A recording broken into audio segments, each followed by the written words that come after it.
I watched my wife laugh with her friends as I stood on the sidewalk outside a restaurant I owned. Not managed. Owned. But to them, I was a nobody, just the man she used to call her husband, now standing there in a plain suit, ignored like an unpaid valet. One of her friends even blocked the entrance with a smirk, whispering, "He shouldn't embarrass her again." My wife said nothing. In fact, she looked relieved. That moment, that flicker of relief on her face is what finally did it. Not the months of distance, not the financial games, not even the man she said was just a business partner. No, it was that split second where she felt safer in a lie than by my side. And the irony. The maitre d' behind her was walking straight toward me, ready to escort me through the private elevator. Because this wasn't just a restaurant to me, it was the opening move of everything she never saw coming. Before we dive into today's story, take a moment to share where you're watching from. We love seeing how our stories bring people together from every corner of the world. Your thoughts and comments are what make this community so special, and we're truly grateful to have you here. If you haven't already, don't forget to hit that subscribe button and turn on notifications so you never miss a new story filled with drama, resilience, and unexpected twists. Now, settle in, get comfortable, and maybe grab your favorite drink because this is a tale you won't want to miss. Let's get started. Liam Carter arrived at the Leontine 10 minutes later than planned, his footsteps quiet but deliberate, as he entered the private dining room tucked away on the top floor of the luxury hotel. The room shimmered with muted gold light, the delicate notes of a jazz trio floating softly from behind velvet curtains. The guests, an intimate gathering of Manhattan's social elite, were already seated. Their conversations paused briefly, and several turned to look as Liam took his place. Ariel Fontaine, his wife of nearly 15 years, sat at the head of the table, like a queen presiding over her court. She wore a cream blazer that perfectly complemented her pale complexion, her blonde hair styled impeccably. Her smile was tight, sharp, and rehearsed, aimed directly at him. "Ah, the man of the hour finally deigns to grace us with his presence," she said, her voice loud enough for everyone to hear. "We were almost beginning to think your spreadsheets had swallowed you whole." A polite ripple of laughter followed some guests exchanging awkward glances, while others smiled with thinly veiled amusement. Liam met Ariel's gaze without a hint of emotion, his eyes steady, his jaw firm. He didn't speak. He didn't need to. He had come not to argue or to beg, but to observe and remember exactly who he was and who she had become. The table was long and elegant, set with fine china and crystal glasses that caught the light like prisms. Waiters moved silently between guests, serving courses with practiced grace. Conversations flowed effortlessly between discussions of recent art auctions, hedge fund volatility, and plans for upcoming vacations to the Hamptons and Aspen. Liam nodded occasionally, listening, but detached, analyzing the room like a general surveying the battlefield. Ariel's companion, Cale Montrose, sat beside her. He was younger, handsome, and exuded a confidence that bordered on arrogance. His tailored suit was just a shade too tight, his loosened collar a calculated gesture of casual power.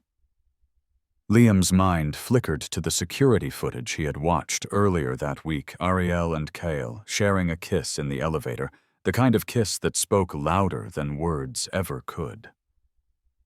As the meal progressed, Liam's silence became more profound. No one challenged Ariel's barbs or Cale's smug glances.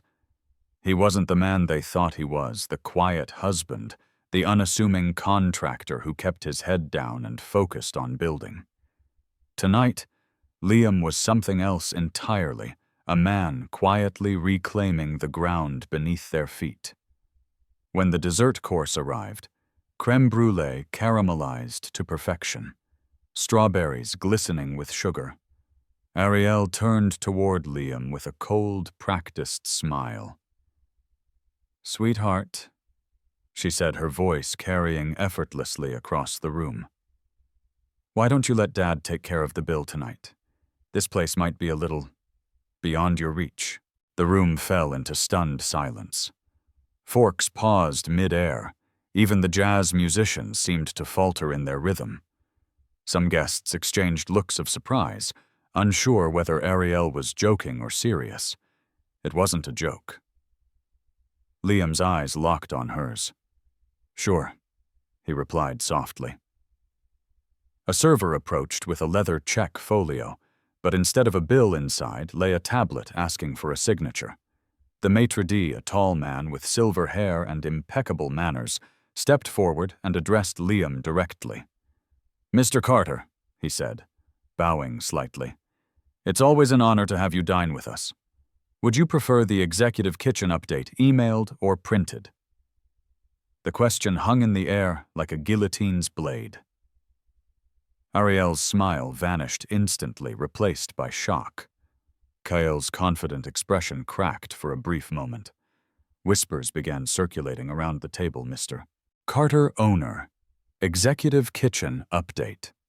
Since when? Ariel's father shifted uncomfortably in his seat, the color draining from his face. For the first time that evening, his eyes met Liam's, and the old warmth was replaced by wary uncertainty. Liam calmly signed the tablet. "Email is fine," he said, without looking up. The realization dawned across the room like a slow wave.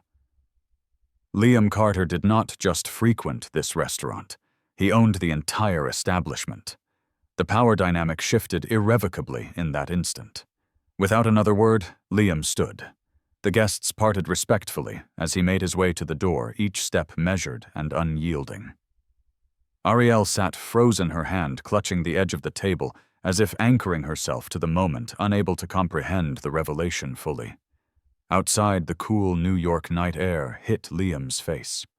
The city hummed softly beneath the glittering skyline, indifferent to the personal upheavals within.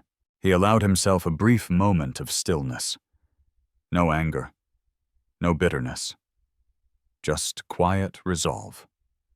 Returning to his penthouse, Liam closed the door behind him and activated the biometric lock on his study.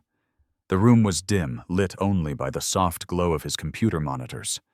He opened a folder labeled Elevator Cam, 22nd floor, 3 days prior, and pressed play. The screen flickered to life, displaying grainy yet unmistakable footage of Ariel and Kyle. Ariel, wearing the same pearl choker from tonight, leaned in close to Kyle, her laughter soft and conspiratorial. Their lips met in a kiss that was neither hesitant nor accidental. Kyle's hand rested possessively on her hip, their whispered conversation lost to the camera's angle, but irrelevant to Liam's gaze. He watched without flinching, knowing every detail. There was no pain in his eyes, only the cold acceptance of facts long suspected and now confirmed. After several minutes, Liam stopped the video and leaned back in his chair. The silence in the room was profound, punctuated only by the faint hum of the city below. For the first time in weeks, a sense of calm settled over him, a clarity that came from seeing the truth clearly and knowing the path ahead. This moment was not an end, but a beginning.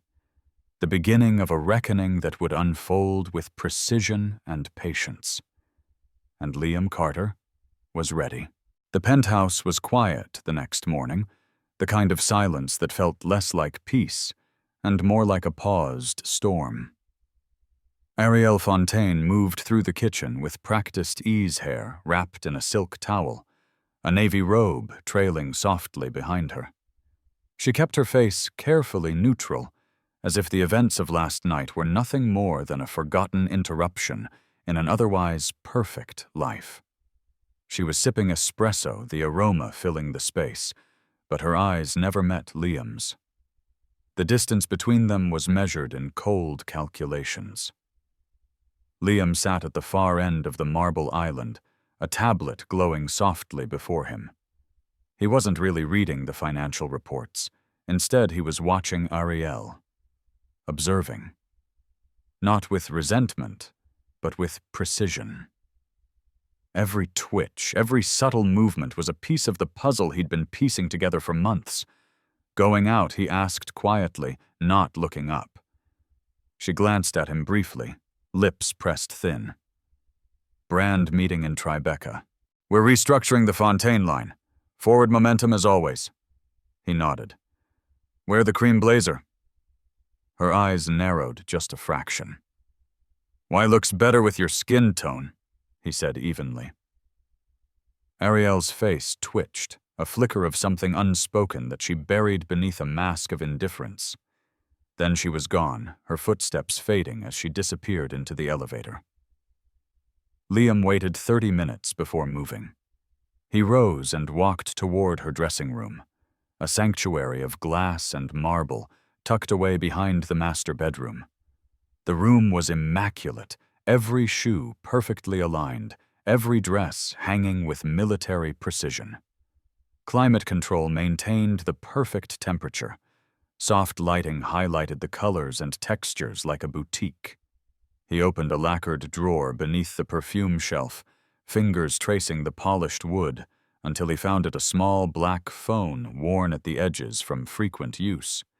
It was hidden, but not well, a careless secret. There was no password.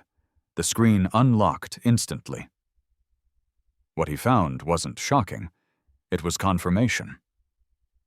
Thousands of messages between Ariel and Cale Montrose, their names appearing at the top in playful fonts, their emojis, and inside jokes betraying the intimacy behind the facade.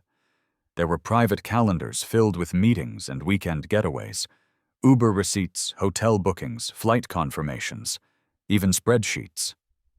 Liam tapped open a document labeled Divorce Risk Strategy.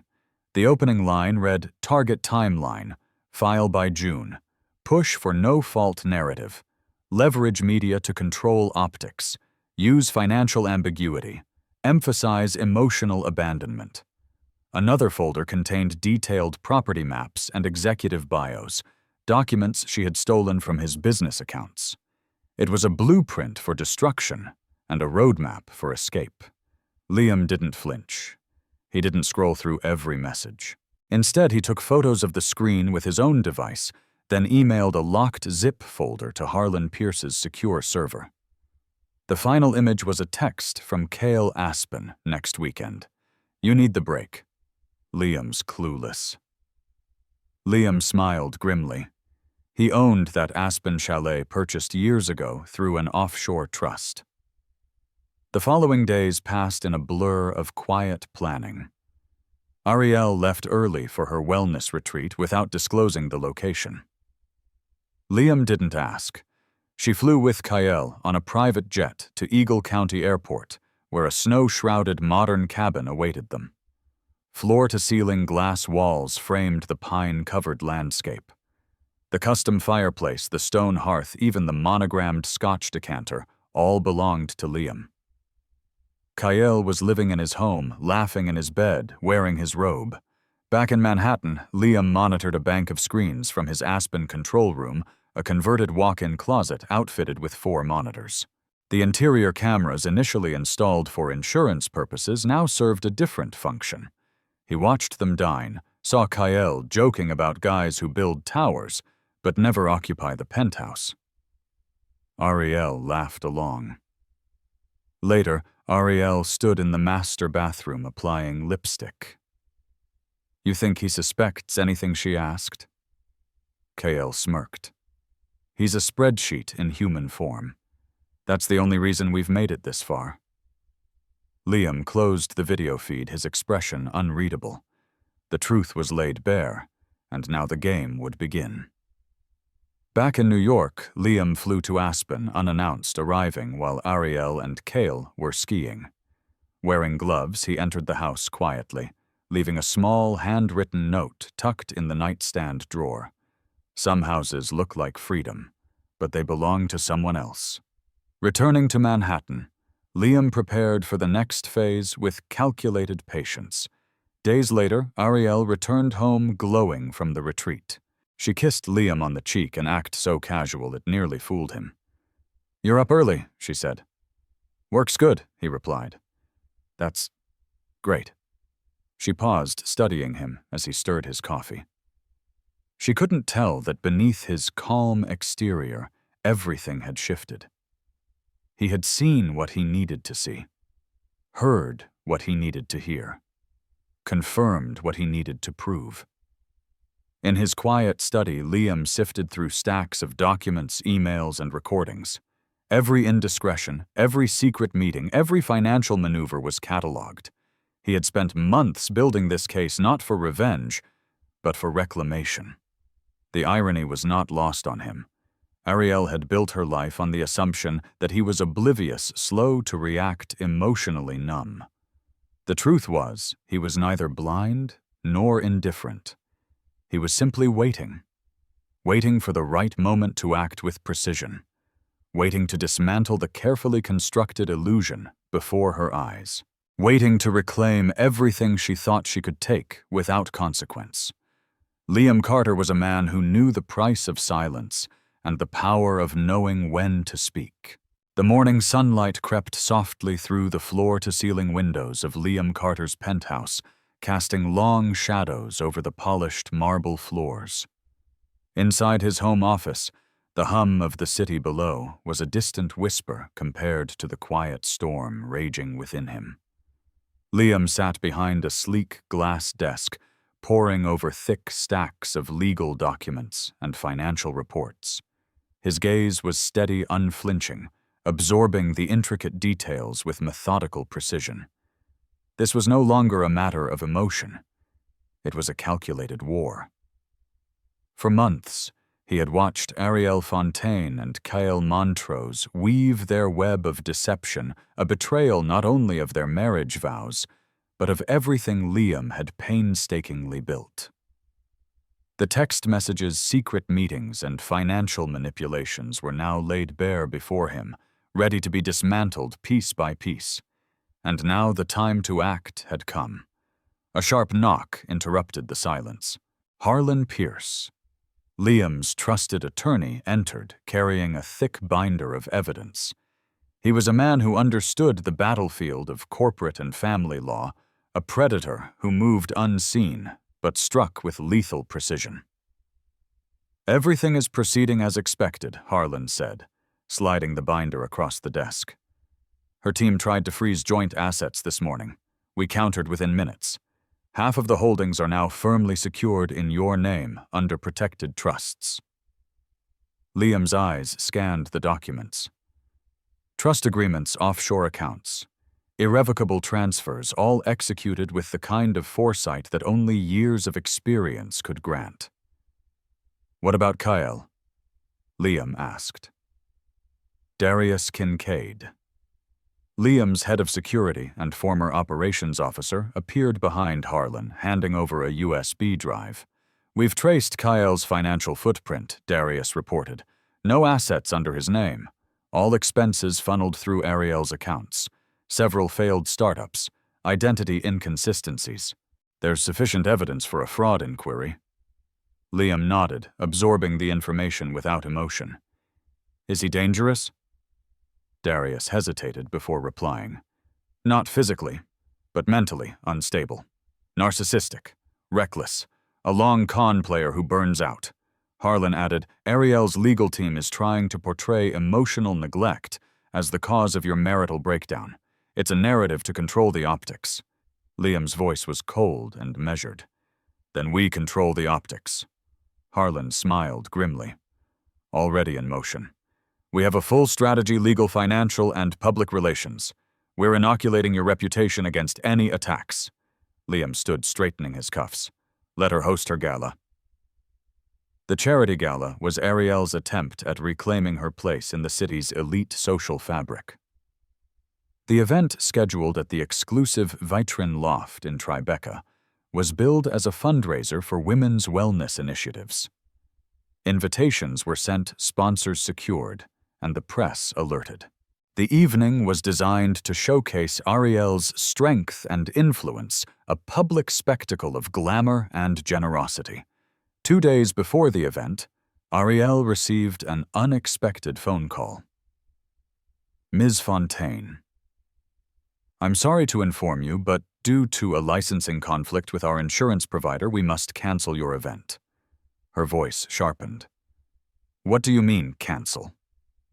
The manager hesitated, then explained. The ownership group has mandated the cancellation. The new owners of Vitrine are LMC Group Holdings. Ariel's hand trembled as she took the disclosure paperwork. The ownership entity was unmistakable Liam Michael Carter's company. Her perfect facade cracked. Frustrated and furious, she sent Liam a curt message.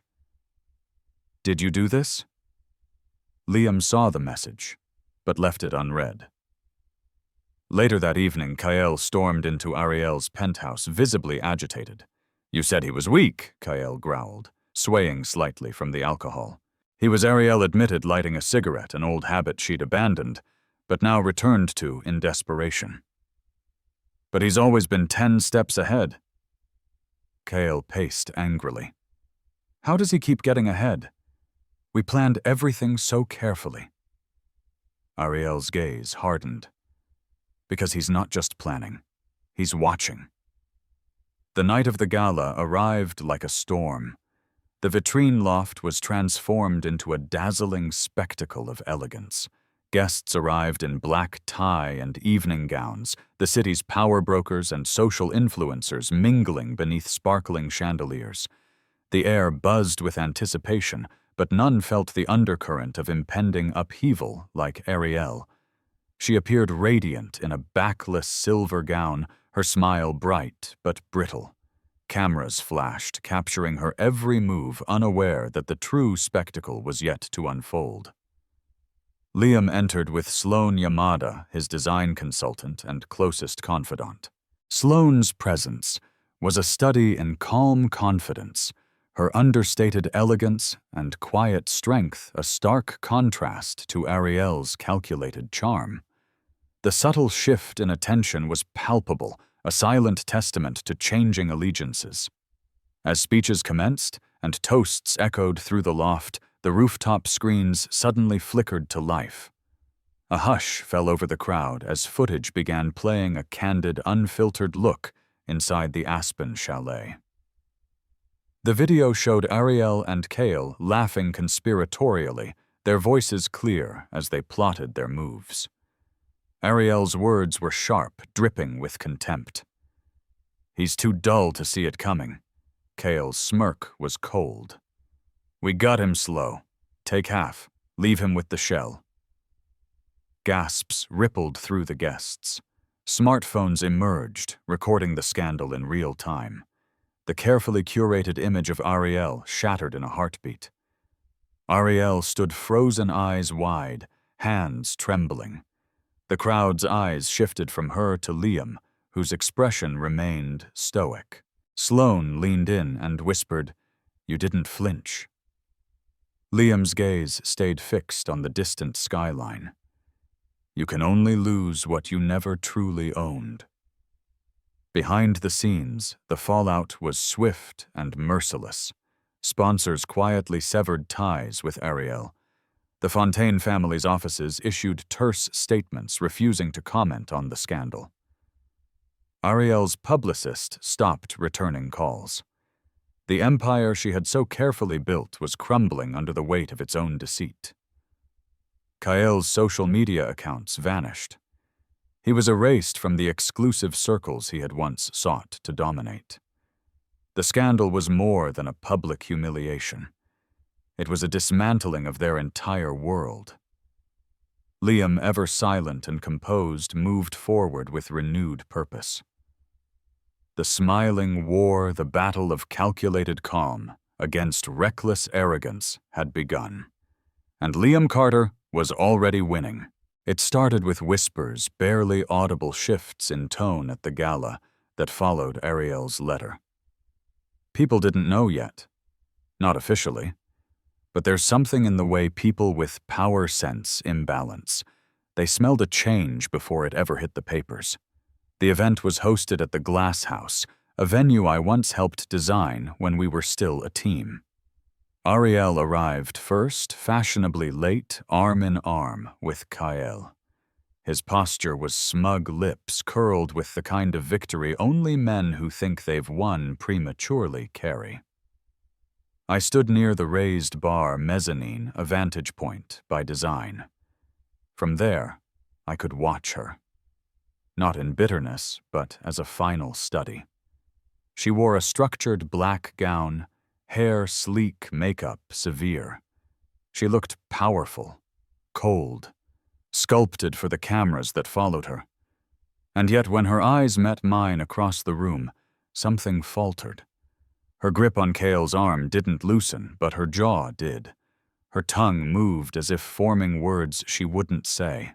She wasn't expecting me to be there. Not as a guest, not as an executive partner of the new sponsor behind the event, Black Point Hospitality. That was our merger's name. The one that had quietly absorbed 2 of her father's legacy properties earlier that week. The one she hadn't yet realized was mine. She excused herself from Kael, crossed the room with the kind of composure only high society women can perfect, and stopped just a foot short of me. "You're not supposed to be here," she said under her breath. "Good to see you too, Ariel. You said nothing about this in your response." I sent no response. I corrected. "You let lawyers do your talking now?" "You started it." Her face hardened. "What are you trying to prove that I've never needed to perform?" I said, motioning to the crowd. "You married a man with power and mistook him for a placeholder. That was your miscalculation, not mine." Before she could answer, Darius arrived behind me, handed me a folder, and nodded. "It's done," he said simply. "They signed." Ariel paled. What signed I didn't need to explain. She saw the Black Point insignia on the folder. Her eyes flicked between us, piecing it together like a puzzle snapping shut. "You bought it," she whispered. "Bought isn't the word I said. We acquired. Quietly. Legally. Your father's been on board since last quarter. He just didn't think you'd be a concern. That's a lie. Ask him yourself." I didn't wait for her reply. I left her there with trembling hands and the realization that I had outmaneuvered her without ever raising my voice. It wasn't about vengeance. It was about reclaiming the narrative. Days later, she tried damage control. Her attorney called mine, asked if we'd consider mediation.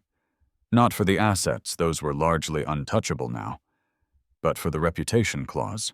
She didn't want the press to get wind of who initiated what, of the infidelity, of the timing. She knew what the optics would say, a woman leaving her husband just as he rose into the upper tier of power, trading legacy for lust, breaking vows in favor of ambition. Kael, for all his bravado, was a known quantity, a man with political aspirations and a reputation for cycling through relationships that served his public image. If I went to press even anonymously, it would destroy them both. I said no. Not because I wanted to destroy her, but because I no longer felt the need to protect her. She made her choice. Now she could own it. That week I released a private statement to my board, not the media. It read simply, "My personal life has evolved, as all things do. I remain committed to excellence, integrity, and the quiet power of resilience. Our future is focused, clean, and forward-looking. The press spun it as a professional rebirth. And maybe in a way it was. But Ariel wasn't done. She showed up at my office uninvited in a navy trench and sharp heels looking more like an attorney than the woman who once cried in my arms about her fear of becoming irrelevant. "I didn't expect you to be this cold," she said, standing stiffly near the door. "You wrote me a letter, Ariel, one that ended a life. What tone did you expect? You could have talked to me, like you talked to me before, the Mercer, before the gallery event, or before Kale started answering your phone." She winced. "Don't do that," I added. "Don't act hurt now. You made moves. I made mine. I didn't mean to humiliate you. That's what makes it worse." We sat across from each other in silence for a long moment. Then, in a voice that didn't match her exterior, she said, "I miss who we were." I met her eyes. "I don't. We weren't real. We were curated." That ended the meeting, but not the fallout. Kyle tried to enter one of our properties 2 days later, unaware that security had flagged his name after a quiet incident involving verbal harassment of a female staff member at another hotel months prior. When he was stopped at the door, the footage went viral within hours. He called it a misunderstanding, claimed it was personal sabotage. The public didn't care.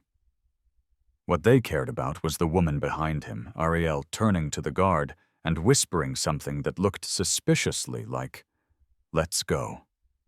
He's not worth this. The clip caught fire online. People speculated.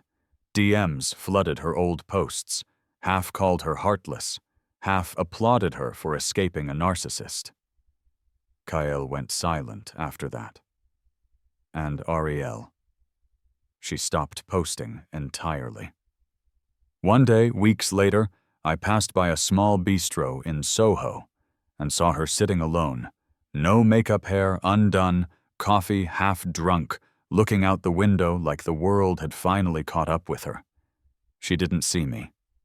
I didn't wave. That night I received a message. Not from her. From her sister. She's not well. She thought she was choosing freedom. She didn't know she was trading trust for emptiness. I typed a response, then deleted it. Some voids have to echo before they can be filled again. I moved into a new apartment 3 blocks from our old one, sleek, minimal, facing the skyline. The silence felt different there. Not heavy, just clean. Darius and I closed on 3 more properties that quarter. Investors called us the Silent Titans. I let the press have their metaphors, because the truth was simpler. I was no longer performing. I was living. Ariel's father sent me a bottle of Pappy Van Winkle with a note that said, "To clarity." Sometimes the ones we raise fail to understand the cost of image. I never replied, but I kept the bottle unopened on my shelf.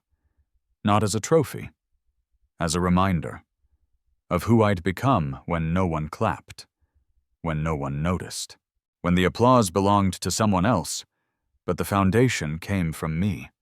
And the thing about foundations, they outlast everything built on top of them. I never planned to step into the spotlight. I built things so others could stand in it. Ariel used to love that about me until she decided it made me invisible. Now the headlines had changed. Liam Caldwell, the silent architect behind Blackpoint's urban takeover. It was strange seeing my name that large in print, but I knew why it happened. Ariel had done a live interview the day before, trying to regain footing. She called it a new chapter and said Kyle was a trusted partner. The interviewer pressed about our divorce. She answered like a woman coached by image consultants. Sometimes love outgrows itself. Liam is brilliant. We just weren't aligned anymore. But the reporter had receipts, footage from the gala, the blocked entrance, the leaked internal emails that somehow found their way to the press. One line in particular, "He's not even worth the valet fee." Her words, her voice, captured off mic by a directional boom. The story wasn't about a graceful separation anymore. It was about betrayal, cruelty, A woman on the rise, stepping over the man who once built the staircase. And then came the exposé. An anonymous source leaked Kael's financial documents, campaign funds, misused offshore holdings linked to Ariel's father's old associates, and suspicious consulting fees tied to Ariel's post-divorce brand deals. It was nuclear. Kael denied everything. Ariel vanished from social media. And I was invited to keynote a private equity summit in Napa. The invitation came from Claudia Marin, an old contact who used to work under Ariel's father. She never liked Ariel, said she was all gloss, no glass. I took the stage in a charcoal suit, no notes, just clarity. I built quietly, I told the audience, because when you're building a home, you don't need applause, you need structure. And when that structure is strong, it survives betrayal, manipulation, and public erosion. Foundations hold. They stood when I finished. But the speech wasn't about revenge. It was about endurance. Ariel didn't understand that concept. Kael never even tried. That night I walked back to my suite alone. The hotel overlooked a vineyard Ariel once said she wanted to retire on. Funny how dreams change when filtered through ego. I didn't sleep much. Too many thoughts. Not of her, but of what had almost been taken. My dignity. My quiet. My son. Yes, our son. The thing we never told the public. The reason I stayed quiet for so long. Ariel had given birth a year before the split. A boy. Hudson. We agreed to keep him out of the spotlight, but after the divorce, she used him. Took him on press tours, posted curated moments. I said nothing until I learned Kael had moved into the apartment. I filed for emergency shared custody. She fought it, said I was trying to destabilize her maternal presence. My lawyers showed the court photos Kael yelling at a nanny. Hudson crying in the background, a security report from the hotel incident now admissible. The judge ruled in my favor, equal time, equal rights. But it felt like a loss for Hudson, because he now had to split time between two worlds, one built on performance, the other on peace. I picked him up that Friday. He clung to me tighter than usual. Mommy cried. He whispered. I know, I said. But you're safe here.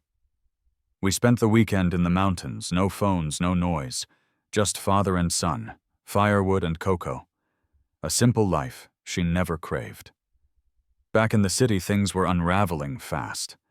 Kael disappeared from public life after an ethics investigation was launched. His office was raided. His campaign donors withdrew. Ariel tried to pivot, claimed she had no knowledge. But an audio leak suggested otherwise, her voice urging someone to bury the source and reframe the narrative. The board of one of her luxury skincare companies voted to remove her. Her world shrank. And then, in a twist, no one expected, she called me. Please, she said over the phone. I need help. Not legal help, not financial help, image help. She wanted me to stand beside her at a press event, as a show of solidarity, as a modern co-parenting success story. I laughed. You built a palace on top of my bones, I told her. Now that it's collapsing, you think I'll be your foundation again. I just want to protect Hudson, she said.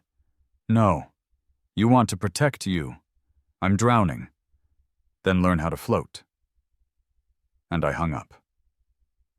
That was the last time we spoke directly. A month passed. I focused on work, on fatherhood, on stillness. The public moved on, as it always does, but sometimes ghosts echo longer than headlines. One day Darius called. You're going to want to see this, he said. Ariel was on a podcast, unfiltered, not scripted. She looked thinner, paler, but her voice was calm. I lost a good man, she said. Not because he left, but because I pushed. I confused ambition with value. I let someone in who wanted my light, but not my love. And I broke something sacred, The interviewer paused. Do you regret it? I regret not realizing sooner, she said. But some lessons cost everything. The clip trended for days. Some praised her honesty. Others called it too late. I felt neither triumph nor pity, just distance. Clean, irreversible distance. At Hudson's school recital later that month, I saw her again. She sat 2 rows behind me, alone. When our son sang, her hands trembled. Afterward, he ran to me first, hugged me, buried his face in my shoulder. She watched. I walked him to her gently. Say hi to Mom, I told him. He did. Polite. Reserved. She looked at me. I meant it, she said softly. Everything I said on the podcast. I know. Do you forgive me? I don't need to, I replied. I just need to raise our son well. She nodded. And I walked away. Not in anger, not in pride. In peace. My story wasn't about revenge. It wasn't about retribution. It was about clarity. The kind that only comes when every mask is removed, every illusion shattered. Ariel taught me something about people, about love, about ego. And I taught her something too, that the quietest men often build the strongest legacies, the ones who don't seek applause, the ones who don't need vindication to move forward, because they already know who they are. The city had grown quiet again. After the chaos, the headlines, the courtroom battles, and the podcast confessions, there was a strange stillness that settled into my life.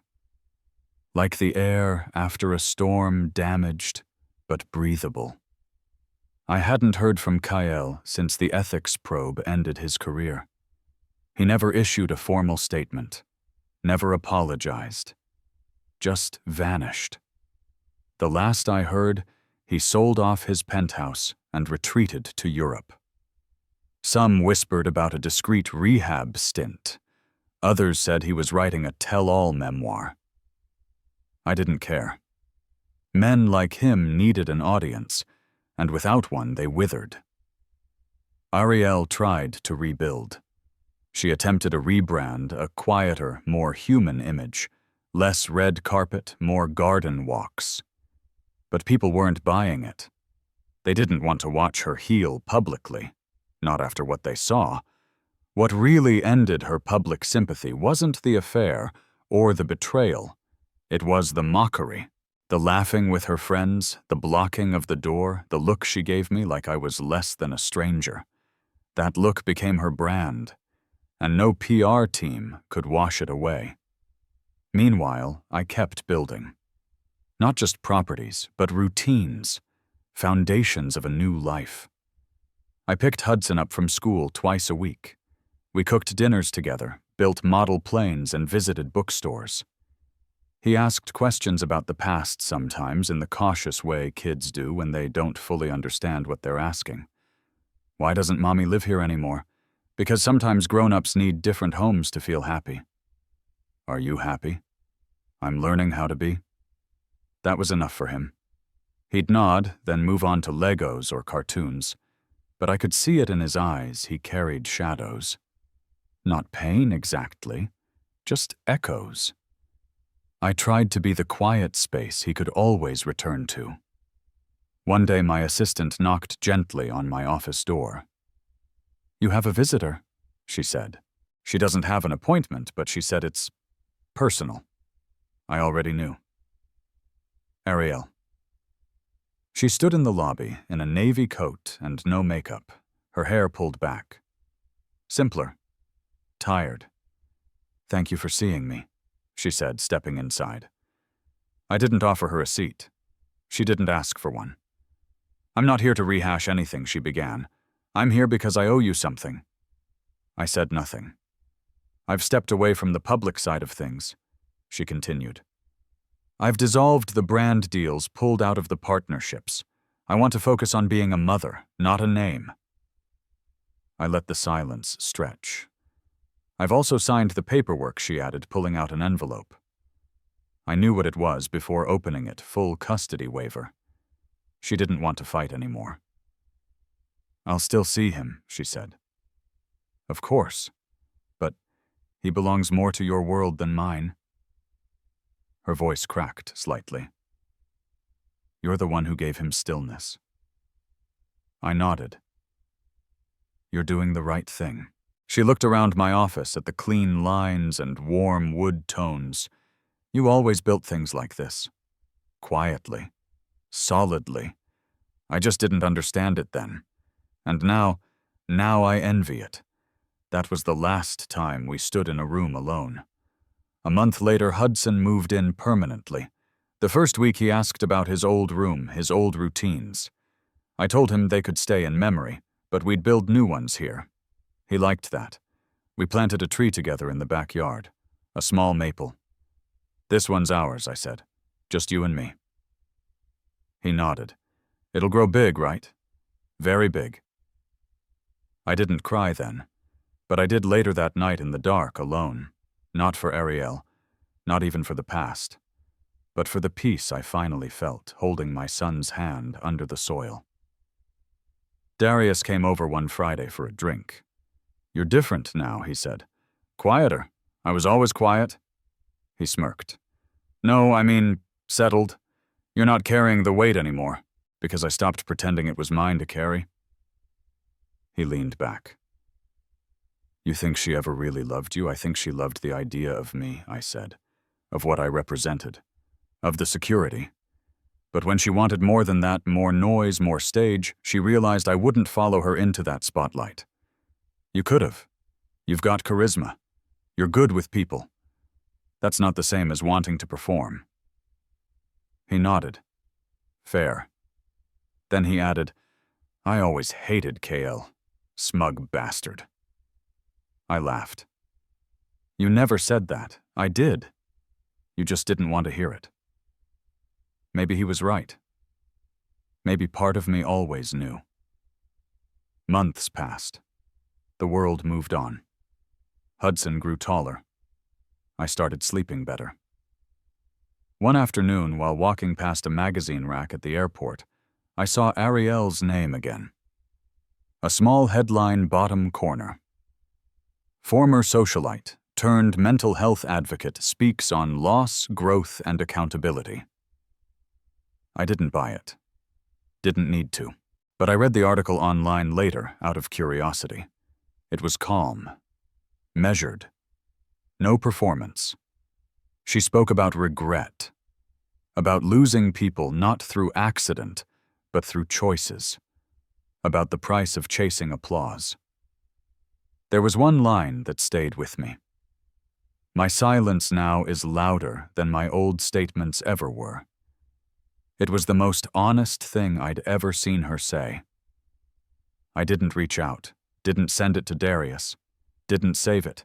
I just let it be. Because sometimes the most powerful closure is no longer needing any. One spring evening, Hudson and I sat on the porch, watching the rain.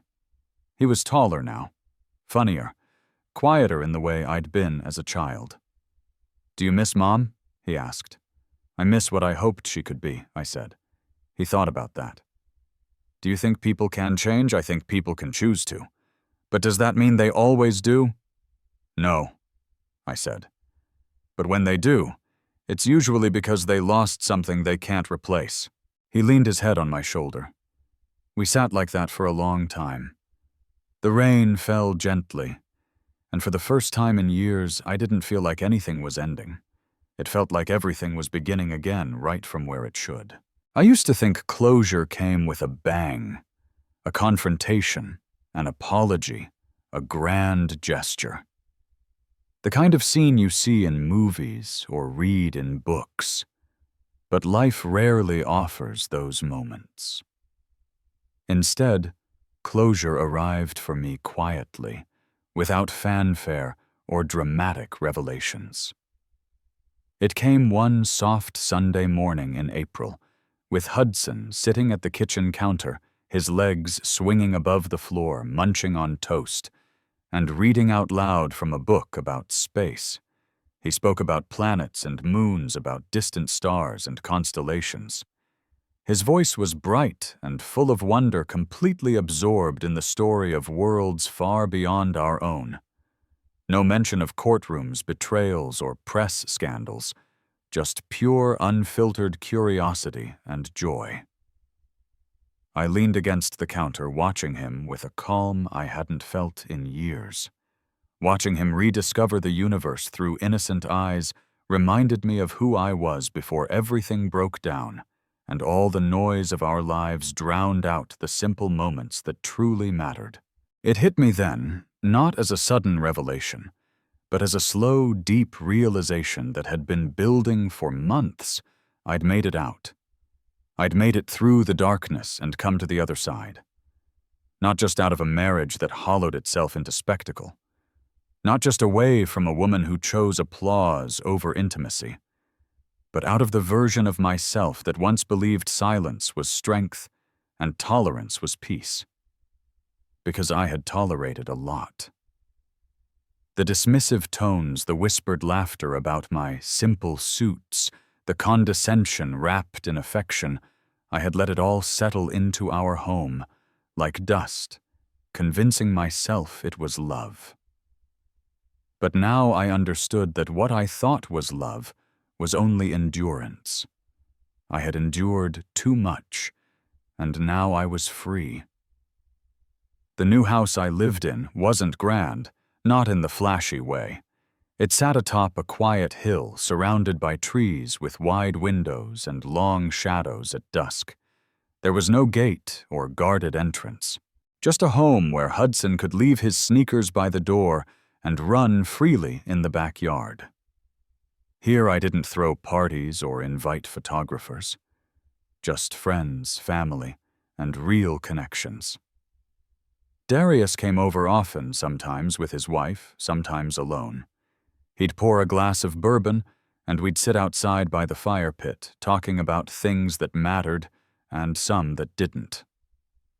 On one such evening, he asked me if I thought I'd ever date again. I shrugged. I wasn't looking. When he pressed if I was scared, I said no, just full. Not empty. I don't feel empty anymore. I used to think you had to fill every silence, but now I let the quiet speak. It's not just therapy talk, it's wisdom earned through pain. I still ran the business, showed up to boardrooms, signed checks. But the tempo changed. No more late-night deals just to prove myself. Instead, I focused on mentoring young architects and funding programs for kids like Hudson, quiet, smart, and observant children who held brilliance in their stillness. It felt right. Not performative, just right, like I was restoring something deeper, not just in myself, but in the world I left behind when I was too busy trying to be what Ariel wanted. We crossed paths once more. It was accidental, a grocery store of all places. She looked different now. Older, not in years, but in posture. She smiled. I nodded. No bitterness, no words. She looked at Hudson, he waved. She waved back, but didn't approach. She knew the boundary now, that the version of me who once chased her approval was gone. And in his place stood a man who needed none of it. And that was enough. One evening, as I tucked Hudson into bed, he looked up and asked me, "Do you think trees miss the leaves when they fall?" I paused. "What do you think? I think maybe they're sad at first. But then they grow new ones, right? Yeah," I said softly. "They do."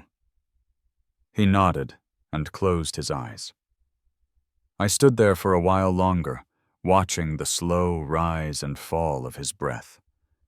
Thinking about all the leaves I'd lost trust, love illusions, and how somehow I'd grown again.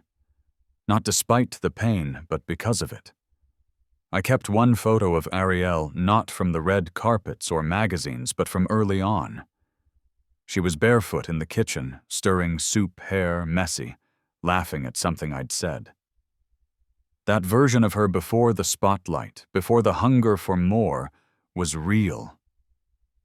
I loved her, not the woman who mocked me outside my own hotel, but the woman who once upon a time looked at me like I was enough. I kept that photo not as a shrine, but as a reminder. Not all beginnings are wrong, even if the ending hurts. Some things are meant to end. Some people are meant to teach you where your boundaries lie. And some lessons only arrive after everything falls apart. Years later, I stood at the edge of a playground watching Hudson push another kid on a swing. He was taller now, his voice changing, his stride familiar. A woman beside me said, "He's so gentle with the little ones." I nodded. "Yeah, he's good like that." She said he must get that from his mother. I smiled, but didn't correct her. Because it didn't matter where he came from, not nearly as important as where he was going. And I'd be right there with him every step of the way. Rooted, still, whole. Some truths only reveal themselves when everything else is stripped away, when status relationships and illusions dissolve under pressure. It's in the silence after betrayal, in the quiet rebuilding, that we find what truly matters. Dignity isn't loud. Healing isn't always visible. And sometimes victory doesn't look like triumph. It looks like peace. What we walk away from can define us just as much as what we choose to build. In a world obsessed with appearances, choosing integrity over applause is the rarest kind of strength. When the people closest to us underestimate our worth, it's not our downfall, it's their blindness. And when we rise not with vengeance but with clarity, we remind the world that truth doesn't need to scream to be heard. To anyone navigating their own unraveling, remember, there's quiet power in choosing grace over chaos, purpose over pride, and authenticity over performance. Thank you for joining us on this journey. Your time, thoughts, and presence mean the world. If this story moved you or made you reflect, share your thoughts in the comments. Don't forget to subscribe and turn on notifications so you never miss another story that speaks to the heart. Until next time, stay strong, stay kind,